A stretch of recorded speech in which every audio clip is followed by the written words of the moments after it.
Au festival des jeux de Cannes.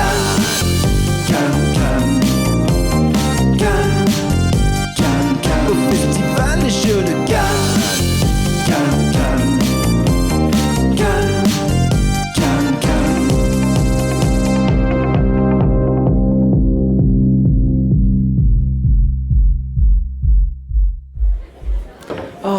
Bienvenue dans le fond de l'aquarium avec Trick Track, parce que moi je suis incapable de le dire comme ça. Bienvenue, comment vas-tu ? Eh ben ça va bien. Ça nous fait plaisir de te recevoir sur notre plateau pour parler de l'actualité de la boîte de jeu et donc évidemment de It's a Wonderful World, mais aussi d'autres choses. Oui. On a eu l'occasion de tester Ascension, dans le train. Alors, on a voulu le faire dans le train. Ah. On a voulu le faire dans le train parce que... Alors oui, est-ce que vous vous êtes déjà demandé pourquoi on appelle ça Trick Track Train ? On appelle ça Trick Track Train parce qu'à la base, on avait prévu de les tourner dans le train, ces vidéos. Et puis quand on est monté dans le train, il y a une dame qui nous a dit chut. Et après, elle nous a redit chut. Et donc on a dit pardon. Et on les a faites à l'hôtel. Mais on a gardé le nom Trick Track Train parce qu'on trouvait ça sympa.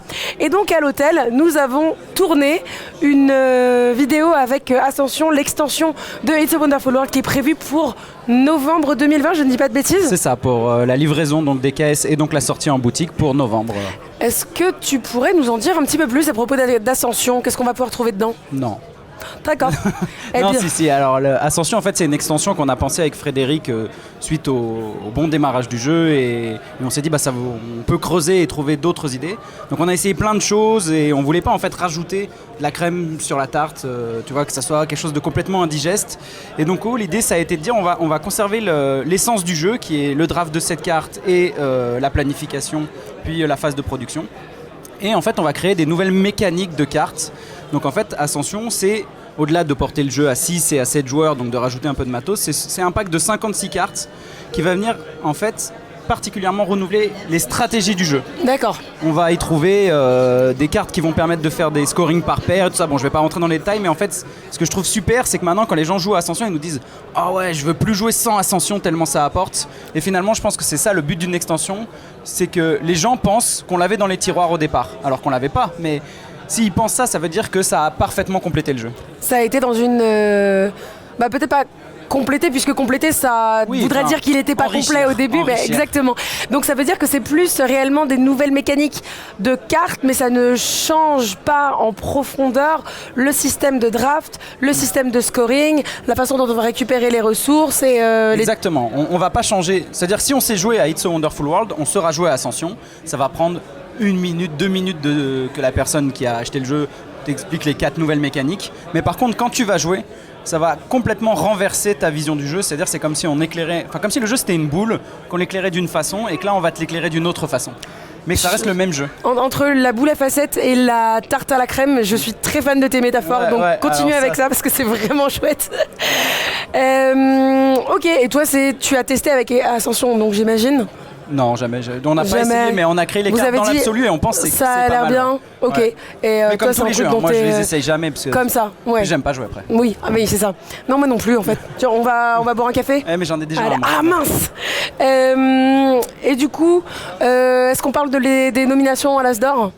Bah ouais, enfin je sais pas trop quoi dire à part que c'était super chouette, on n'avait jamais été nominé, je sais pas si le mot se dit vraiment, j'ai fait des gens pour dire qu'on dit nominé, je non c'est vrai, t'as raison, j'ai lu quelque chose, j'ai toujours dit nominé parce que je l'ai entendu plein de fois, on ne peut pas dire nominé, on doit dire nommé, donc tu fais bien de me corriger. Non, oula, je n'ai pas la prétention de corriger, mais du coup donc ça faisait super plaisir d'être sélectionné pour le prix expert et on l'avait jamais été avec des jeux de la boîte de jeux et il y a chaque année des super jeux et là cette année l'offre en jeu expert dans tout ce que recouvre la catégorie expert ou peut recouvrir la catégorie expert, elle était vraiment très riche et du coup être parmi les 4 c'était super pour nous, et pour moi c'était vraiment un plaisir pour l'auteur aussi du jeu, Frédéric, qui est quelqu'un avec qui j'ai déjà fait 3 jeux et quelqu'un que j'apprécie beaucoup, donc voilà, c'était vraiment une super nouvelle.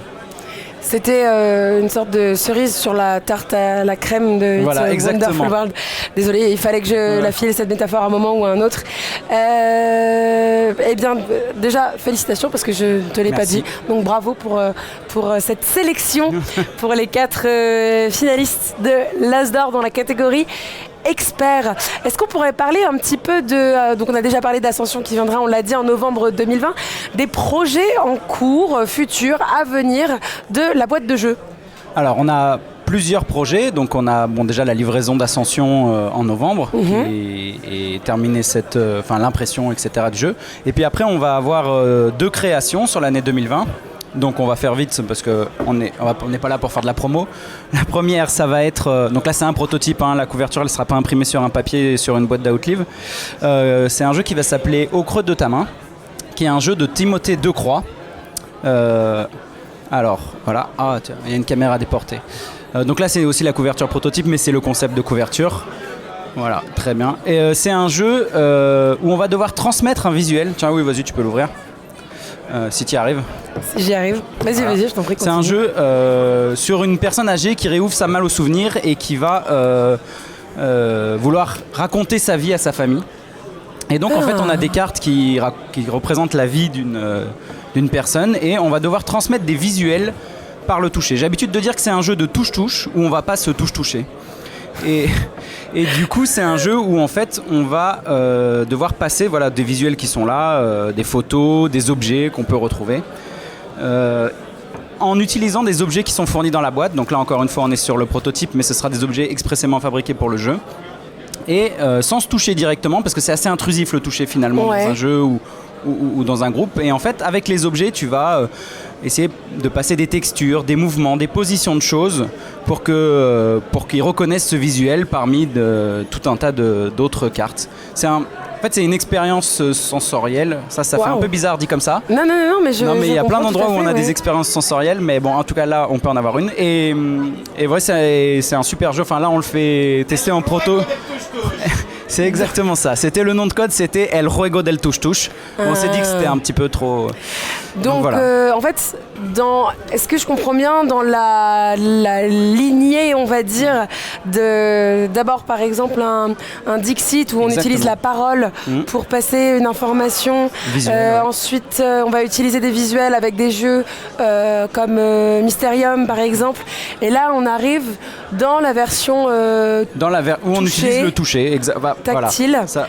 C'est un poil réducteur de dire ça, mais en fait, c'est ce qui sera. Non, mais voilà, c'est ce qui sera la meilleure description, je pense, pour quelqu'un qui n'a pas essayé. Ce serait un Dixit du toucher.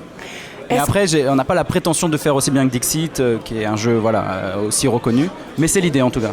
Reconnu et fondateur, mais ça ne veut pas dire que tout à fait. On ne doit pas se... Voilà, donc là, ça sera un peu mieux édité que ça. Là, c'est notre prototype. Donc ça, c'est pour septembre. Et c'est un projet qui était assez différent pour la boîte de jeu, puisque jusque-là, on a fait des jeux plus petits, mais les auteurs viennent plutôt nous voir pour des jeux de gestion ou ce genre de choses. Ouais. Donc voilà, et là, comme je dis souvent, on n'a pas de gamme, donc le projet, on l'a aimé et on l'a fait. Et on espère que ce sera bien reçu par les joueurs. Est-ce que tu penses qu'on aura un Dixit de l'odorat ou un Dixit du goût un jour ? Pourquoi pas ? Honnêtement, je vois pas de raison. Alors après, il y a une question de production et des limites qui sont liées au médium. Oui, bien sûr. Mais mais pourquoi pas tout. Ouais.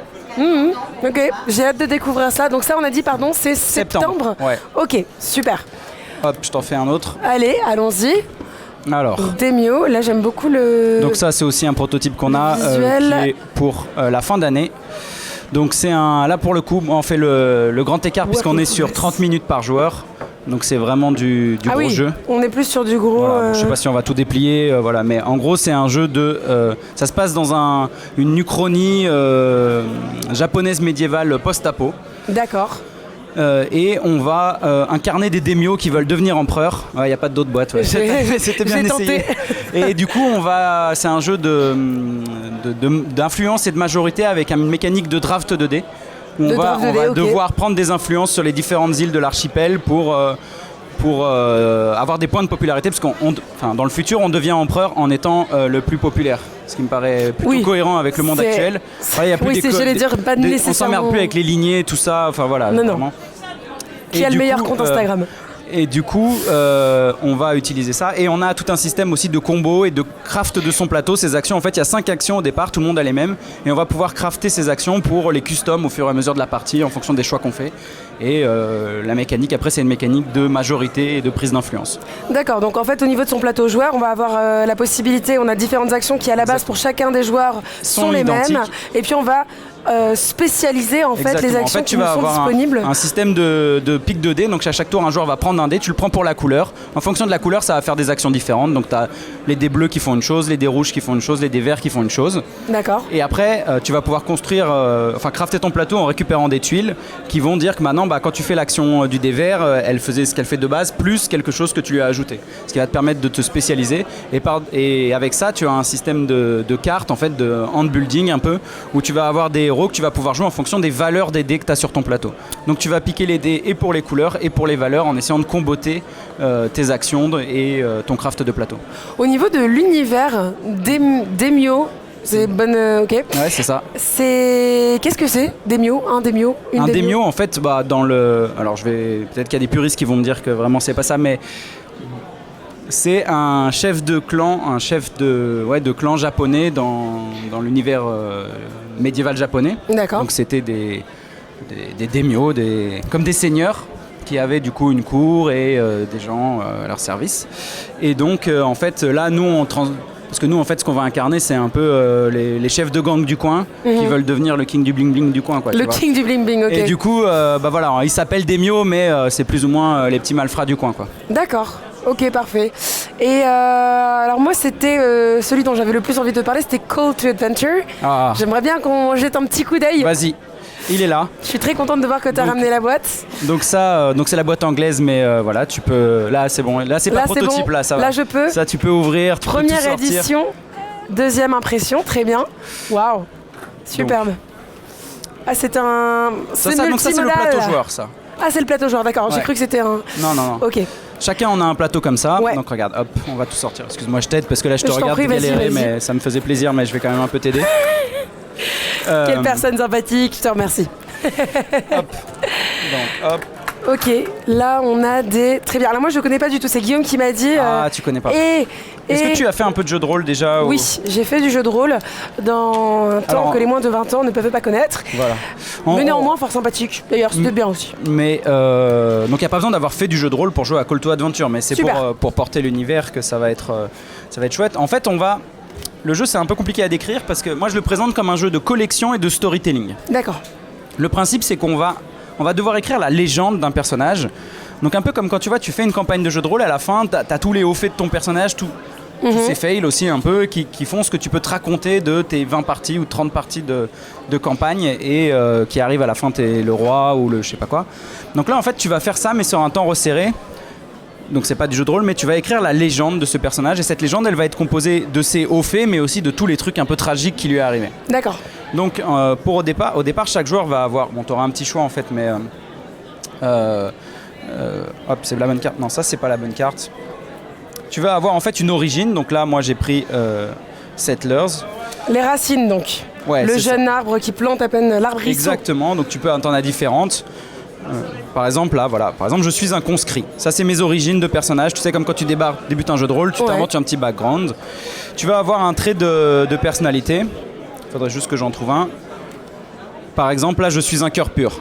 D'accord. Donc ça va me donner un petit pouvoir ou là ici, bon voilà j'ai 2 pouvoirs pour commencer et ensuite je vais avoir, merci, un but pour ma légende en fait. C'est mon but de vie, c'est ma destinée.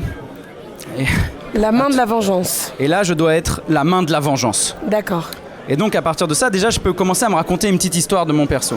Ça, la main de la vengeance, en fait, ça va être un scoring de fin. À la fin de la partie, je vais marquer 1 point de tragédie par icône que j'ai comme ça ou comme ça, et 1 point par ça. Donc c'est ce que je vais chercher à collectionner dans mon aventure. D'accord. Hop, pour jouer, en fait, on va avoir des cartes au milieu du plateau. Donc on va avoir des cartes de l'âge 1, de l'âge 2, etc. Évidemment, je l'ai pas trié. Bon, bref. Et à chaque tour, les joueurs, chacun à leur tour, ils vont choisir de se confronter à une carte. Il peut y avoir des cartes, c'est des traits. Donc genre, en fait, mon personnage, c'était un orphelin. Donc pour récupérer un trait, va falloir remplir les conditions et je vais l'ajouter à mon histoire. Bon là j'en ai pas, mais j'en trouverai un tout à l'heure. Ou sinon on va être confronté à des défis. Les défis c'est quoi? Ça se présente comme ça. Par exemple, ici je suis face à un test magique. Donc ça va être des défis de niveau 1. Est-ce qu'on peut résoudre ce défi en moins d'1 minute ou pas? Parce qu'il nous reste moins d'1 minute sur ce regarde, plateau. je vais aller super vite. Donc tu vas utiliser les runes qui sont là. C'est en fait des sortes de D2 que tu vas lancer pour essayer d'atteindre le score en fonction des icônes et des capacités que tu as déjà. Et si tu l'atteins, tu peux choisir différentes voies pour le défi, le résoudre d'une telle façon ou d'une autre façon. Et tu vas l'additionner à ton histoire. Et en fait, tout ça va créer un univers cohérent et à la fin, tu pourras te raconter une vraie petite histoire de ce que tu as vécu et de la légende de ton personnage. J'ai vraiment envie d'aller voir ce que ça donne. J'ai une dernière toute petite question qui sera extrêmement rapide, qui est, vous faites très peu de localisation, je crois. C'est une localisation. Ouais. Je crois que vous avez eu un gros coup de cœur sur ce jeu. En quelques mots, pourquoi? Bah moi j'ai adoré parce qu'en fait on l'a récupéré vraiment par hasard à la Gen Con. On l'a même pris, le mec presque nous a donné la boîte, on s'est dit ok merci, c'est sympa. Et en fait on a joué à l'aéroport et ça a été une évidence pour les 4 personnes avec qui on a joué de se dire mais en fait le jeu il est génial, c'est trop dommage qu'il soit pas en France. Et donc au-delà de ça on fait très peu de localisation mais on a commencé à en faire et là on prévoit d'en faire on va dire 2 par an à peu près dans les années à venir. D'accord, très bien. Eh bien, merci beaucoup. J'étais très contente de le découvrir. Je vais te laisser à cette table pour admirer quelques instants supplémentaires les cartes, les petits tokens et les choses. Calme, calme.